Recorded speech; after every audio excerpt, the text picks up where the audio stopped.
各位竹園北村嘅街坊，大家好，我係歐姑娘。我喺社區服務咗咁多年，見過唔少嘅後生仔，但係楊樂軒真係難得，踏實，肯做，唔怕煩，對街坊有心、有耐性、有承擔。佢10幾年落區，唔做表面功夫，係真真正正咁幫人，為社區付出。今次佢參選立法會選舉，係想為九龍中爭取更多嘅資源，為街坊解決更多嘅實際問題。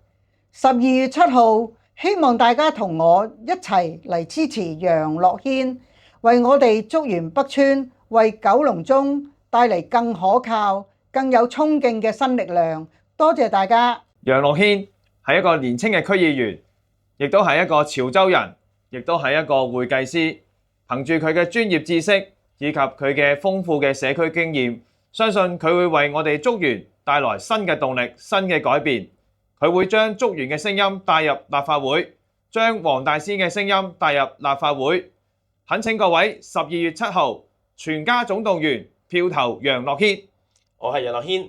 香港過往一直面臨人口老化、出生率低嘅局面，要破局就一定要有改變，減低生育壓力，促進本地就業，增強社區參與度。阿軒會喺政策層面上面做好民生工作，唔係有窿補窿，耗費資源。希望發展係可以帶俾我哋市民有切實嘅幸福感。懇請你哋喺12月7號全家總動員投票支持我楊樂軒。12月7號專業領航，我哋一齊啟航。